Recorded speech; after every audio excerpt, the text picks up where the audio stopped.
ৰাইজৰ দলত যোগদান বাঘবৰৰ বিধায়ক চেয়াৰমান আলী আহমেদৰ কলগাছিয়াৰ বামুনতাৰীত ৰাইজৰ দলৰ সভাপতি অখিল গগৈৰ উপস্থিতিত ৰাইজৰ দলত যোগদান কৰে কংগ্ৰেছৰ নিলম্বিত বিধায়কগৰাকীয়ে।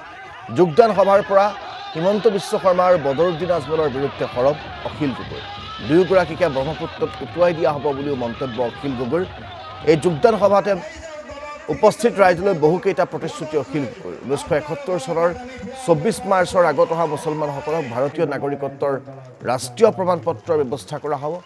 ভূমিহীন ভাৰতীয়ক মাটি আৰু মাটিৰ পট্টা দিয়া হ'ব বুলিও প্ৰতিশ্ৰুতি অখিল গগৈৰ।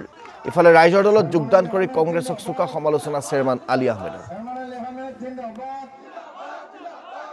কথিত যি ধৰণৰ সাম্প্ৰদায়িক পৰিৱেশৰ সৃষ্টি কৰা হৈছে, মই ভাবোঁ অখিল গগৈ ডাঙৰীয়াৰ নেতৃত্বত অসমত আমি সেই সাম্প্ৰদায়িক পৰিৱেশৰ অৱসান ঘটাই এক সুন্দৰ অসম, এক জুবিনদাৰ অসম, শংকৰ আজানৰ অসম গঢ় দিবলৈ আমি অনাগত দিনত চেষ্টা কৰিম আৰু আল্লাই কৰাত ইনশাআল্লাহ ভগৱানে কৰাত আমি সফল হ'ম। কাৰণ ভগৱানৰ সকলো মানুহ ভগৱানৰ আল্লাহৰ সৃষ্ট জীৱ।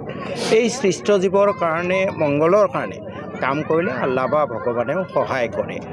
আজিৰ পৰা আমাৰ ৰাইজৰ দলৰ বিধায়কৰ সংখ্যা হ'ল 3জন। মই অকলশৰীয়াকৈ বিধায়ক আছিলোঁ। কালি মণ্ডলদাৰ যোগদান কৰিলে, মণ্ডলদাৰ 2জন হৈ গ'ল। আজি চেয়াৰমান দাই যোগদান কৰিলে।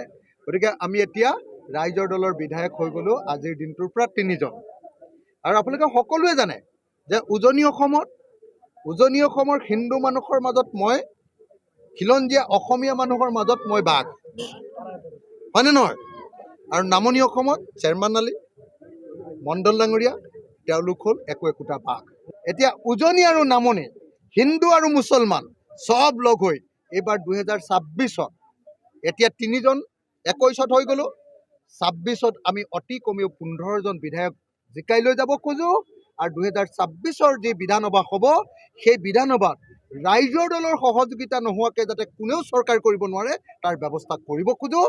কাৰণ ৰাইজৰ দল হ'লেহে প্ৰকৃত অৰ্থত অসমৰ উন্নয়ন হ'ব আৰু হিন্দু মুছলমানৰ ৰাজনীতি বন্ধ হৈ অসমীয়া মানুহৰ উন্নয়নৰ ৰাজনীতি আৰম্ভ হ'ব।